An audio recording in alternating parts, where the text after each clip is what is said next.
Mana ada pocong?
Panggil Om Oleh gitu. Ini Om Soleh gitu. Ya, siap, ya. Hmm. Waduh, Siapa itu? Papa. Tuh.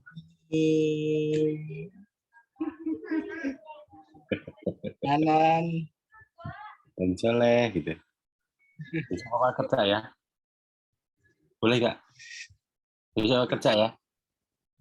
Oke.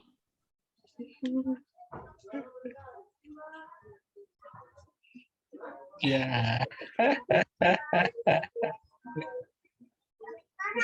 Anan. Nah, yang lain nih lah. Hah? Mana yang lain nih? Jadi udah ada, teman pada hilang lagi. Adinda sama Rohim tadi ada, cuma pada cabut lagi. Lu kan jam 5. Iya kan dia tadi masuk jam 5 kurang 20. Aku bilang mulainya jam 5 pas. Oh ya udah dia keluar dulu terus tadi dia masuk lagi katanya gitu. Itu tadi apa mau ninggalin kunci atau pesen gitu Mbak Sal sama Yoni mau ke Jogja. Wah, Mau ke BSD. wah, aku udah sampai rumah dia baru ini. Ini tadi di perjalanan kali dia nelpon kali tadi. Mungkin ya.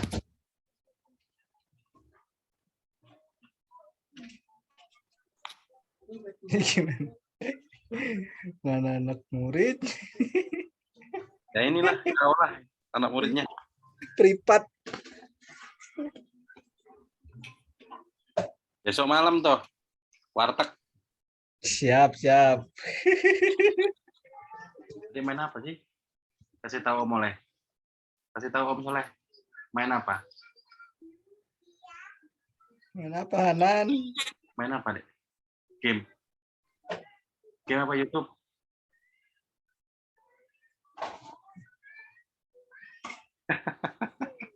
Udah anteng dia kalau kasih mainan dah.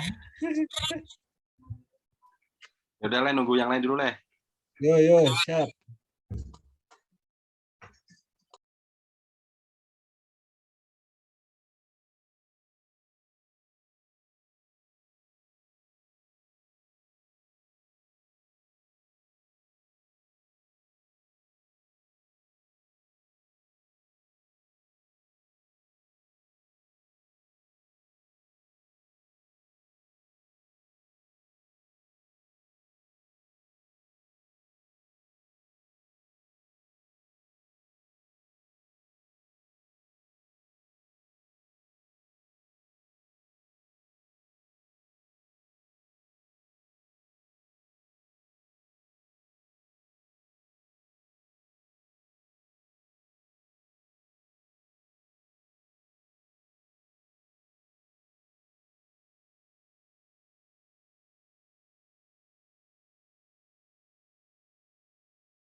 Kita mulai ya.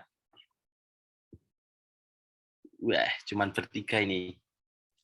Ya, Pak, siap, Pak. Yuk, seadanya aja. Selamat sore, Assalamualaikum warahmatullahi wabarakatuh. Waalaikumsalam warahmatullahi wabarakatuh. Waalaikumsalam warahmatullahi wabarakatuh. Waduh, Mbak Dinda cewek sendiri nggak apa-apa ya. Iya, Pak, selalu ya.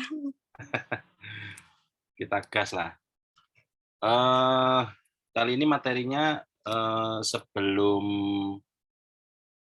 UTS, minggu depan udah UTS, jadi ini minggu pertama memang pergantian jadwal dan mungkin nanti setelah ini tinggal UTS dan masuk lagi nanti sesuai dengan kalender akademik.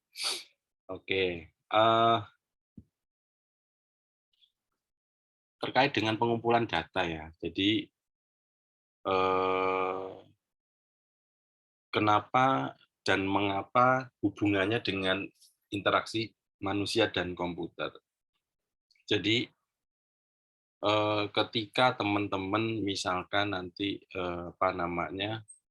membuat satu platform atau startup atau inisiasi ke klien, nah itu terkait dengan spesifikasi dari sisi desain atau mungkin terkait dengan keinginan langkah-langkah selanjutnya gitu ya. Nah, itu bisa melalui pengumpulan data ini. Nah, dalam pengumpulan data ini harapannya sih teman-teman mampu istilahnya merencanakan, kemudian mengumpulkan, menjelaskan, dan membedakan. Jadi ini juga sebetulnya beririsan ya. Kalau di semester 6 atau 7 itu ada metode penelitian gitu. Jadi supaya ini mirip-mirip ya. Jadi nanti teman-teman akan mengetahui beberapa metode terkait dengan yang ada di pengumpulan data ini gitu ya. Ada think aloud, ada observasi, ada metode usability testing, wawancara, kuesioner, dan kesimpulan.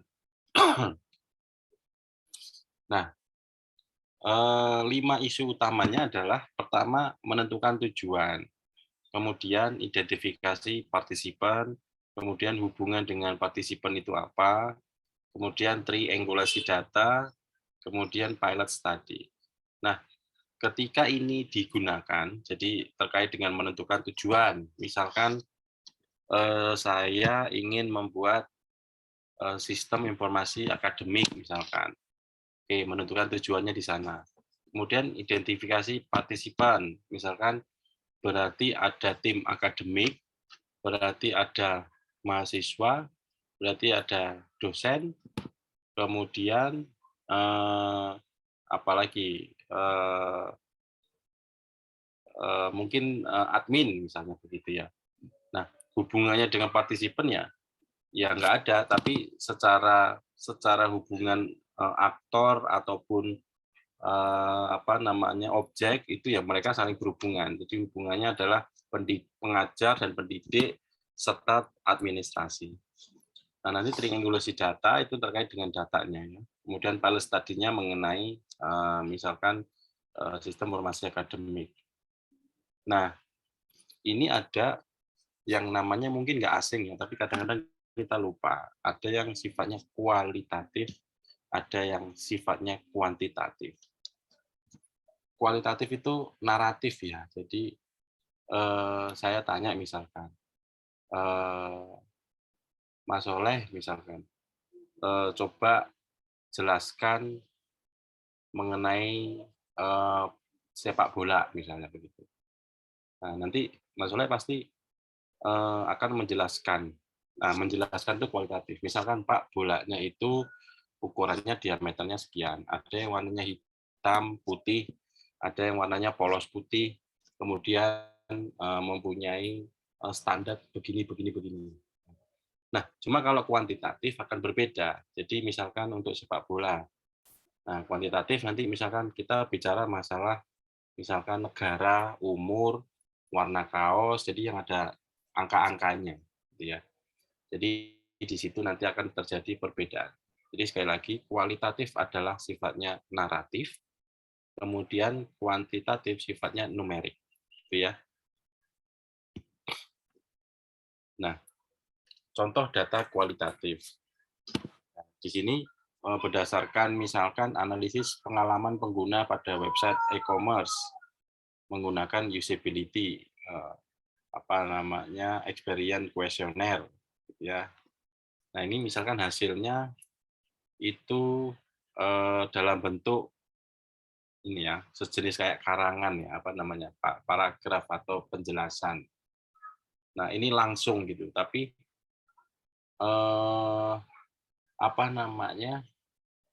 tidak didahului dengan kuantitatif. Misalnya begini sih, supaya nggak bingung deh. Misalkan gini, kita mau bikin sebuah desain.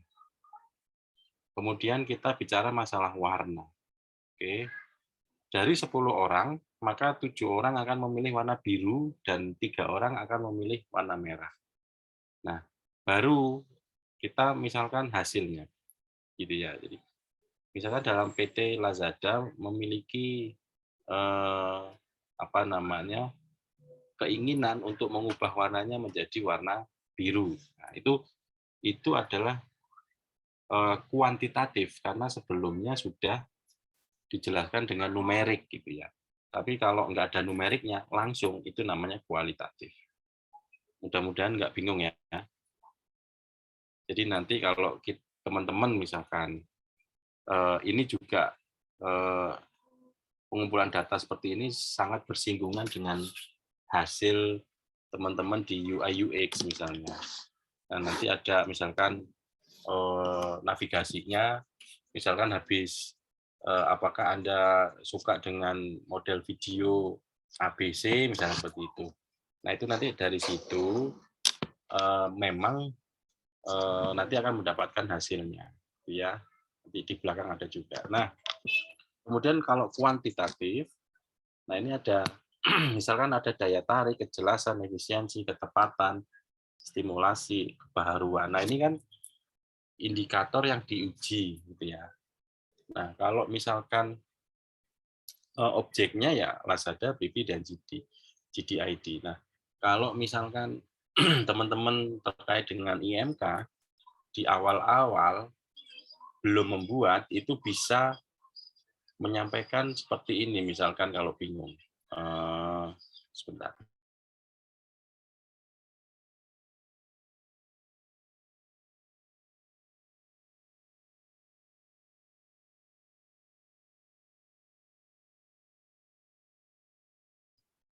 Bentar ya. Mohon maaf kalau ada kendala teknis, digangguin anak-anak ini. Oke. Kalau misalkan yang paling gampang sebetulnya adalah begini. Ini yang sering saya terapkan. Misalkan kita ketemu klien baru, Mas, saya mau pengen buat website. Oke. Website yang ingin Bapak atau Ibu buat, Bapak Ibu pernah tahu sebuah website enggak? Tahu? Oke. Berarti saya pengen tahu dong referensi Ibu itu websitenya apa atau Bapak websitenya apa. Oh, seperti webnya misalkan PTA, PTB, PTC. Oh ya, nanti saya lihat. Oh ternyata modelnya dia akan seperti itu. Nah itu intuisi yang istilahnya akan merepresentasikan keinginan dia. Oke, Mas saya mau bikin sistem e-commerce dong, kayak apa? Oke, saya pengen kayak Shopee atau Tokped. Oke, ya kira-kira berarti akan seperti itu. Itu secara sistem. Tapi secara warna kan beda nih. Warna biasanya antara kuning sama hijau kan tadi. Nah, ketika kita lihat dia di logonya atau mungkin warna kantornya, nah itu kira-kira akan merepresentasikan di sana. Oke ya, saya lanjut ya. Nah, dalam pengumpulan data online itu macam-macam. Ada things allowed, ada observasi, ada usability testing, ada data logs. Kemudian ada yang sifatnya offline, itu wawancara dan kuesioner. Ini sebetulnya bisa secara online juga, tapi dulu itu sering digunakan secara offline. Jadi wawancara dan kuesioner. Kalau sekarang kan kita bisa pakai Zoom, kita bisa share screen gitu kan, agak mirip-mirip lah, jadi gitu, kuesioner dan sebagainya. Nah kadang-kadang kan kenapa butuh offline ya, karena ada beberapa hal yang mungkin lebih pas ketika apa namanya offline gitulah kira-kira. Nah menurut Nielsen ciri-cirinya untuk think aloud sebagai berikut. Jadi pengguna diminta mencoba prototipe, kemudian mengutarakan apa yang dipikirkannya. UX researcher jadi berperan hanya sebagai fasilitator yang memberi task tertentu. Oke, misalkan begini, saya sebagai UX researcher ya, Mas ini ada aplikasi mobile, saya berikan Mas untuk mencoba ya, gitu, untuk mencoba aplikasi ini ya. Oke, dia akan mencoba, jadi dia akan memberi task tertentu, Mas coba install, oke, Mas coba register, oke, Mas secara warna gimana, misalnya oke, tidak oke, jadi nanti ada skala ya, kalau misalnya mau dibuat ada skala, 1, 2, 3, 4, 5. Ya. Terus kemudian nanti lemot apa enggak, karakternya bagaimana, terus ketika kalau mau upload foto bagaimana dan sebagainya. Nah itu sifatnya seperti itu ya. Nah keunggulannya memang murah karena tidak memerlukan alat khusus, fleksibel, sifatnya robust karena minim bias ya, jadi langsung gitu ya. Data dan informasi yang diperoleh meyakinkan, mudah dipelajari dan sederhana.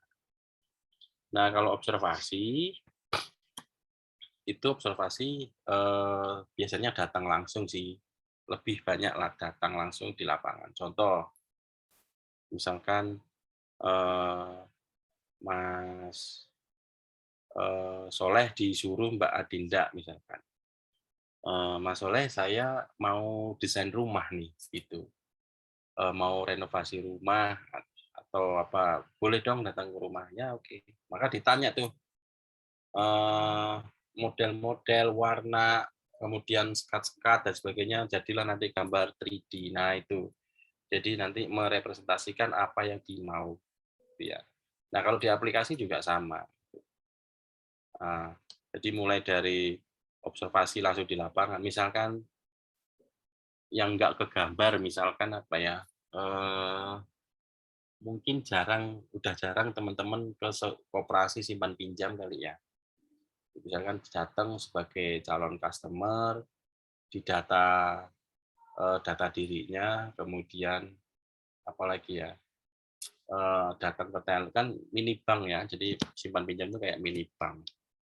Jadi nanti setelah itu datanya di print, masuk buku dan sebagainya. Nah itu salah satu observasi langsung gitu ya, structuring framework atau memperhatikan besar partisipasi mereka. Kemudian yang dilakukan itu apa? Misalkan secara kontrol environment, misalnya langsung melihat dan menyaksikan bagaimana proses-proses step by step-nya itu ada. Gitu ya. Nah, yang observasi tidak langsung itu biasanya berupa diary, gitu ya, atau log interaksi video dan foto. Gitu ya. Misalkan harus ngisi form, misalkan, oh ini formnya difoto. Nah, sekarang formnya bisa dibentuk dalam bentuk apa ya, digital misalkan, isinya dalam bentuk digital. Nah itu yang harus dilakukan di sana. Nah, beberapa hal yang perlu diperhatikan dalam rencana observasi. Nah, ini siapa aktornya, di mana tempatnya, apa bendanya. Ya, misalkan siapa aktornya. Oh, ternyata ada dosen, ada mahasiswa, ada staf akademik. Di mana tempatnya? Oh, di kampus. Oh, kampusnya terpadu atau terpisah? Oh, terpadu. Nah, terus apa bendanya? Sebuah sistem gitu. Nah, itu perlu tahu gitu. Jadi eh, jadi straight to the point gitu. Jadi jangan mereka-reka gitu. Nah, memang ada beberapa observation framework oleh Robson. Jadi sebetulnya sih simple gini ya, pengumpulan data itu kan hanya mengumpulkan data sebetulnya. Tapi sebetulnya di situ ada satu teknik gitu. Jadi supaya itu lebih struktur ya. Jadi kalau teman-teman mungkin pernah dapat pelajaran tentang audit ya, apa namanya, audit sistem informasi atau audit infrastruktur, itu biasanya ada. Jadi, kan biasanya kalau pengumpulan data hampir sama kayak audit sebetulnya. Nah, kalau pengumpulan data kan, kalau audit kan siapa yang datang hari itu, jam berapa, ada enggak daftar hadirnya, siapa yang jaga, terus kemudian CCTV-nya ada apa enggak, siapa yang menghilangkan benda itu, kan biasanya cuma itu ya. Nah, cuma langkah-langkah itu sebetulnya diatur gitu, jadi nggak semena-mena gitu. Jadi dasarnya itu ada gitu, jadi nggak bisa istilahnya ilmu kira-kira itu nggak bisa. Jadi dalam ilmu komputer itu ada metode atau rumusan walaupun itu terlihat sederhana. Mengumpulkan data ya gitu. Jadi misalkan mengumpulkan data berdasarkan daerah kan yo perlu data juga. Nah, ini beberapa struktur framework gitu ya. Seperti apakah ruang fisiknya dan bagaimanakah ruang tersebut dibangun, siapa saja aktornya dan sebagainya. Objeknya bagaimana, kemudian spesifik yang diamati seperti apa, event bagaimana. Nah, jadi ini memang apa ya, ngebanyakin metode aja sih sebetulnya. Tapi ketika kita dalam kajian ilmiah ya, di sebuah kajian ilmiah itu memang harus bermetode gitu. Jadi kalau nggak ada metodenya nanti dianggap nggak ilmiah gitu. Nah, terkadang dalam struktur framework ini apakah diambil semua? Kalau bisa diambil semua ya. Tapi kalau enggak ya nggak usah. Gitu. Nah, nanti ada contoh. Kemudian ada juga time, goal, sama feeling-nya. Gitu. Jadi bagaimanakah urutan kejadian? Misalkan absensi itu urutan kejadiannya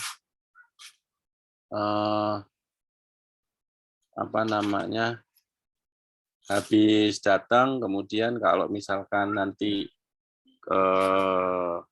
telat, misalkan nanti kejadiannya seperti apa. Kalau misalnya dia pulang nggak absen, kejadiannya seperti apa. Misalnya begitu ya. Nah, kemudian ada di aplikasi itu nanti ada goals-nya yang hendak dicapai gitu ya. Misalkan nanti proses approval-nya itu nanti ada warnanya gitu ya. Yang telat warnanya merah, yang enggak telat warnanya hijau dan sebagainya. Kemudian di situ ada feeling-nya dan suasananya ya. Jadi perlu juga diamati gitu. Kadang-kala kita terlalu memaksakan untuk melakukan observasi tapi feeling-nya nggak bagus ya. Nggak oke juga gitu. Kemudian ini beberapa menentukan seberapa besar keterlibatan, menentukan bagaimana untuk memperoleh acceptance, kemudian menentukan bagaimana menangani isu ya. Ini contoh-contoh dan sebagainya. Jadi misalkan yang paling gampang, yang sering kita dengar waktu pemilihan presiden atau pemilu ya. Kalau di desa ada pildes, pilkades ya. Terus pil RT, pil RW, pil KB nggak ada. Pil wali, pil bub, pokoknya yang berbau pil-pil itulah ya. Kadang-kadang kan sebuah lembaga survei itu menyatakan sekian persen. Kemudian di sana dia menyampaikan ada margin of error-nya sekian-sekian. Nah, itu hasil dari observasi di lapangan. Gitu. Nah, jadi ketepatan data itu memang harus sampai di sana. Data apa saja, peralatan apa, kemudian kapan observasi dihentikan. Misalkan terkait dengan pemilu atau data-data yang berhubungan dengan waktu, kita kan ada 3 waktu, ya. Kecuali kalau 1 waktu, nah itu beda lagi.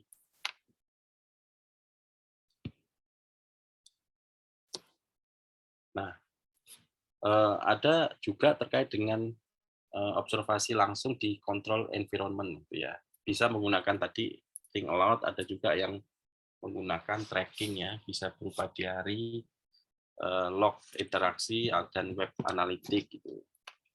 Misalkan dalam web analitik itu ada yang pernah menggunakan belum ya? Web analitik itu kayak Google Analytics ya. Bentar ya. Jadi misalnya kalau kita punya web,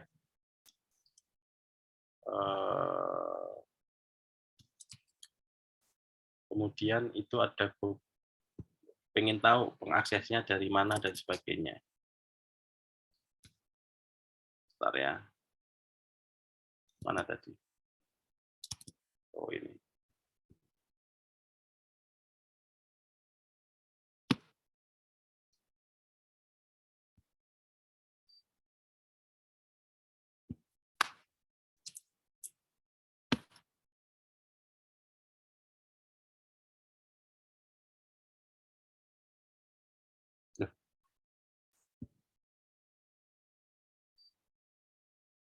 Mana tadi?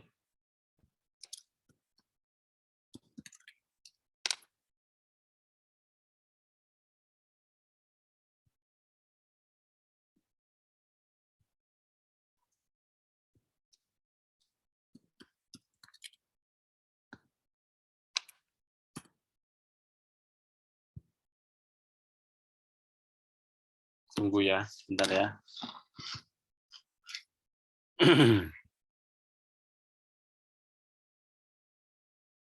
Kok balik lagi ya?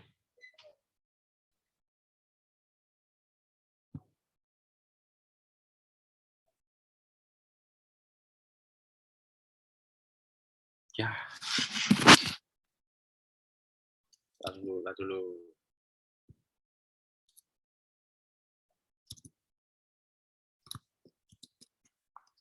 Google Analytics.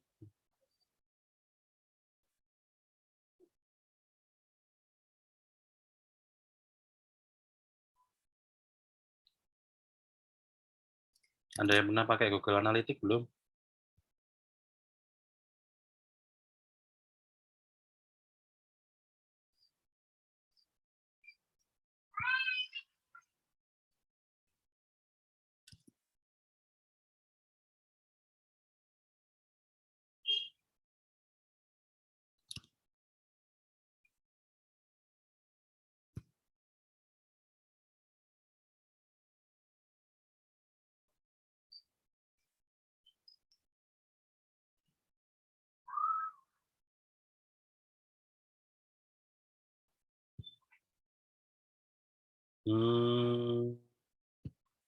Oh salah. Salah.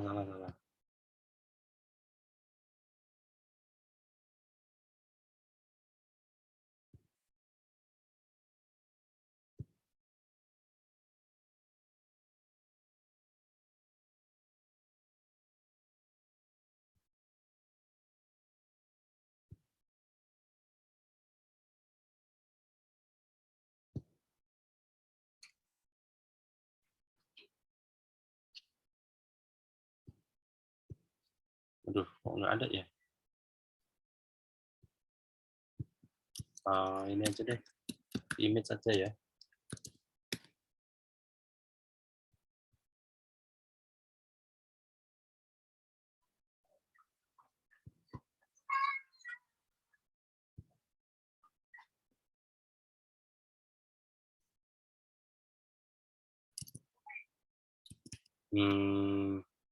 Nanti bentuknya kayak ini.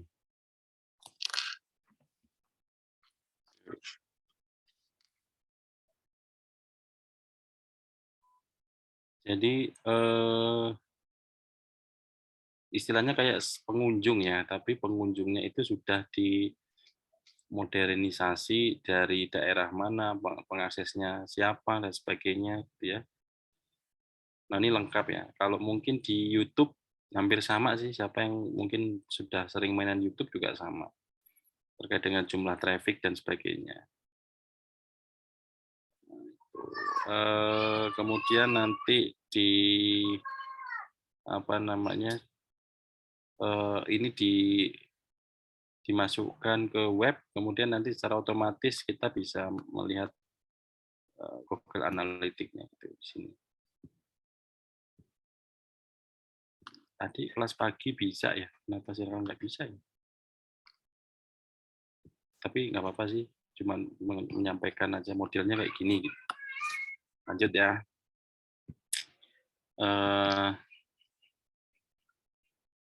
Kemudian, sebentar. Mana ya?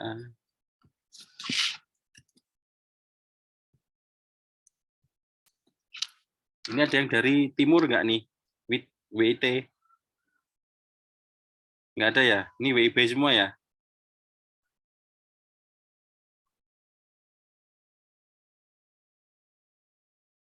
Oke, lanjut. Ini tadi web analitiknya. Nah, seperti ini contohnya. Kemudian, kalau di dalam metode usability testing, nah ini ciri-cirinya, pengguna diminta mencoba prototipe, kemudian behavior-nya direkam dan dianalisis. Jadi, misalkan tadi dalam proses penggunaannya menjadi ada kesulitan enggak gitu ya. Mungkin misalkan warnanya terlalu mencolok, kemudian grafiknya enggak kelihatan, kemudian tulisannya jadi besar dan sebagainya. Itu kondisinya sampai sana. Nah, keunggulannya adalah menyediakan feedback kualitatif dan membantu meningkatkan kualitas desain, gitu ya. Kemudian mengukur behavior, bukan preferensi ya, jadi mengukur behavior. Jadi mengukur itu tadi kurangnya apa, gitu. Tapi kalau preferensi itu seperti A, B, C, nah kira-kira gitu. Nah ini contohnya. Nah kalau di dalam wawancara memang ada beberapa ya. Ada yang sifatnya unstruktur, struktur, semi-struktur, dan fokus group discussion. Nah, kalau unstruktur, biasanya tidak dipandu oleh skrip, gitu, lebih bebas dan fleksibel. Jadi kelebihannya data dan informasi yang diperoleh lebih kaya dan mendalam, kekurangannya tidak bisa replicable. Nah, kalau dalam struktur, itu sifatnya replicable, kemudian data dan informasi yang diperoleh tidak kaya dan tidak mendalam. Maksudnya replicable itu misalnya begini, misalkan kalau ditanya kalau web e-commerce apakah seperti Shopee, misalnya Shopee, nanti tanya ke orang B seperti Shopee bukan, ke C seperti Shopee bukan. Nah itu ada pengulangan-pengulangan di sana gitu. Tapi kalau tidak terstruktur lebih enak gitu.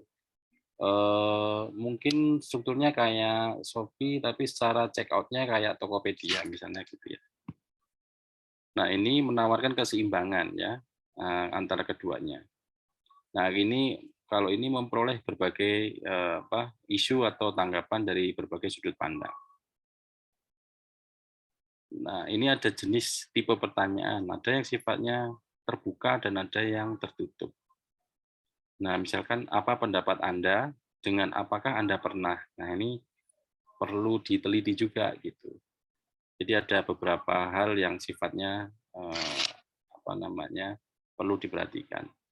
Sebetulnya apakah sedetail ini untuk melihat aspek dari interaksi gitu?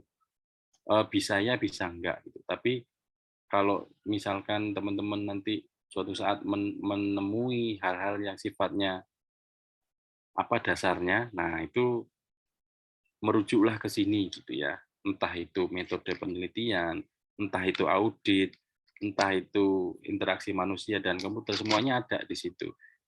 Jadi ada landasannya. Walaupun memang hanya wawancara misalnya. Loh Mas, kok Anda langsung bisa menyimpulkan hanya berdasarkan wawancara. Nah, metodenya apa gitu. Itu harusnya ada sampai sana.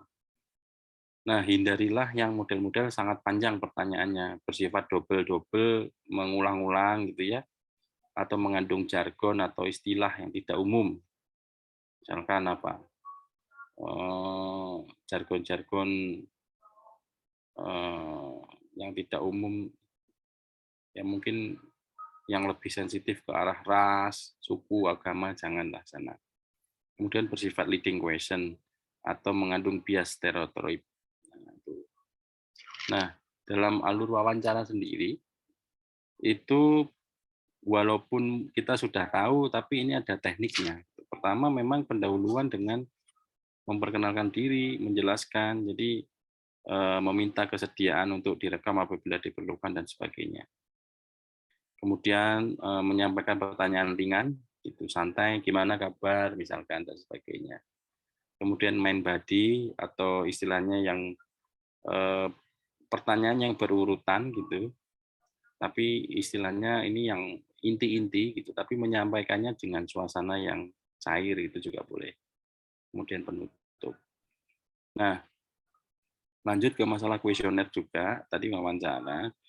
Dalam kuesioner juga dapat memuat pertanyaan terbuka atau tertutup gitu ya.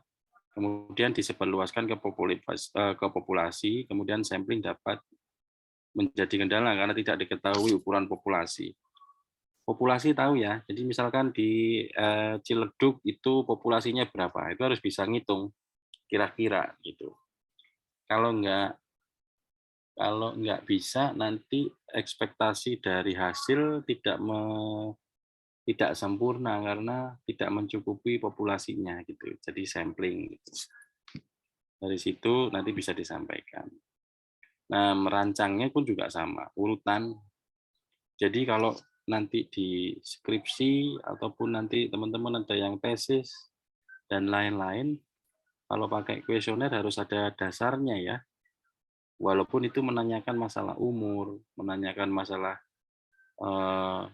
apa namanya. Kalau di sini kan kita bicara usability ya. Jadi nanti ada contohnya tuh.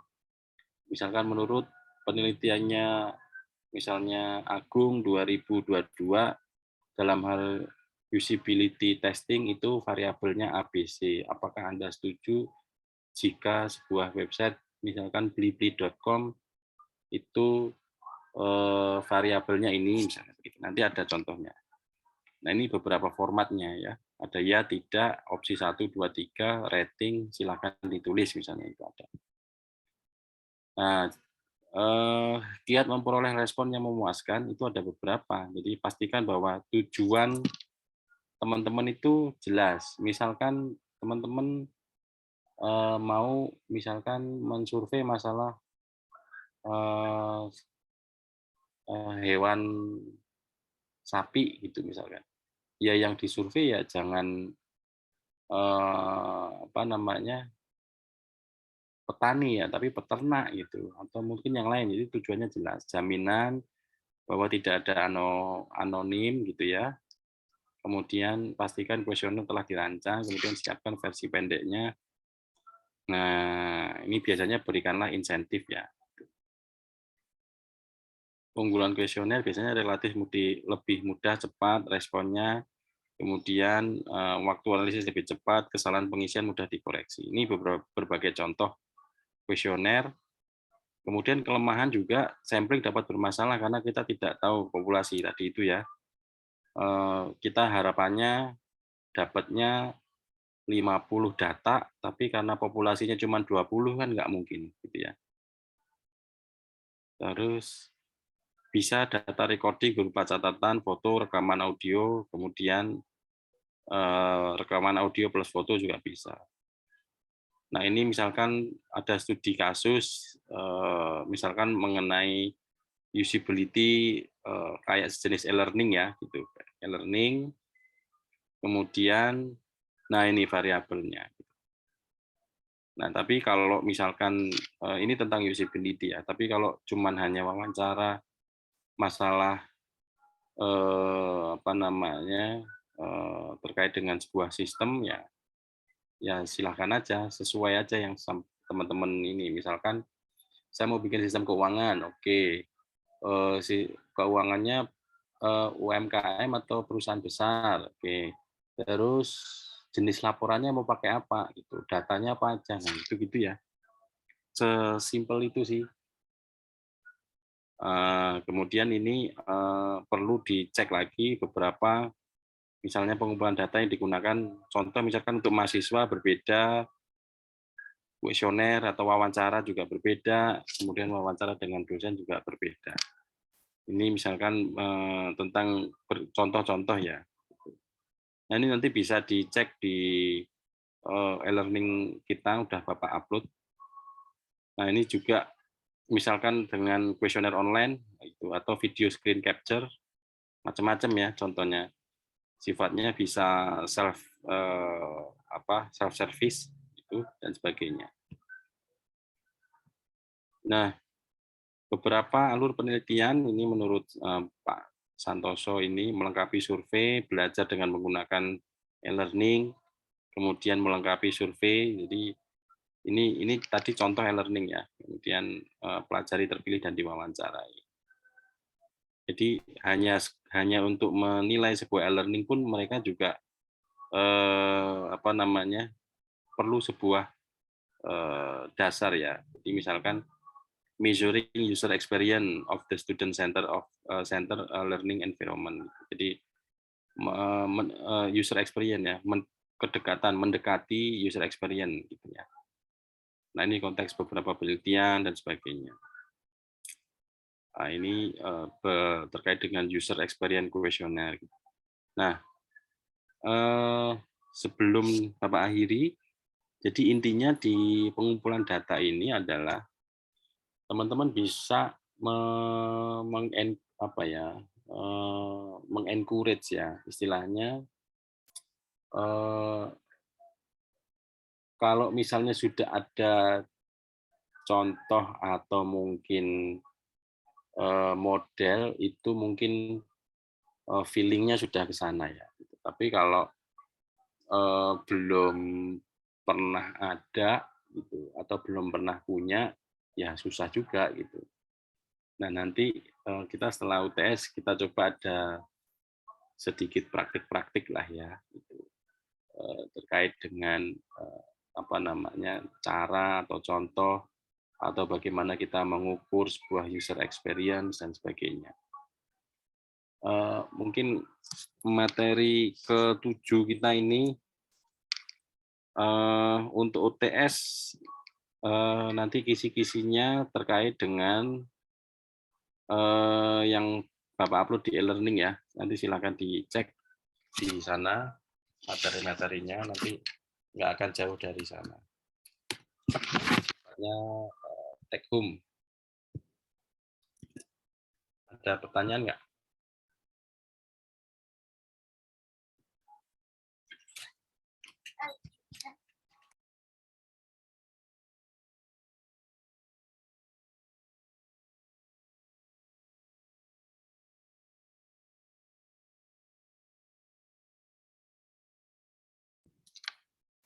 Ada pertanyaan nggak?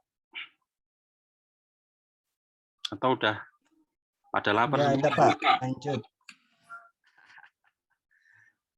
Udah beli es teh belum nih? Yo, siap-siap nih. Belum Pak, belum.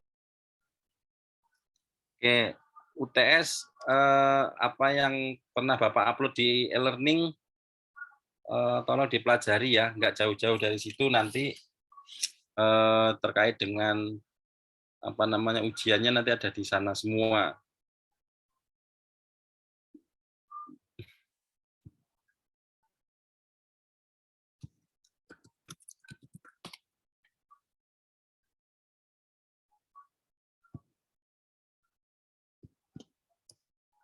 Mbak Adinda mungkin ada pertanyaan, Mas Ahmad Ulin Nuha, Mas Rohim. Ada pertanyaan? Sudah cukup, Pak. Nanti tolong dilihat di sini ya untuk bahan UTS, nggak sulit-sulit lah. Nanti ada di sini.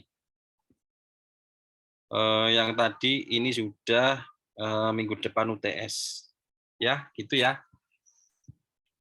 Kayaknya mau persiapan buka puasa juga ini.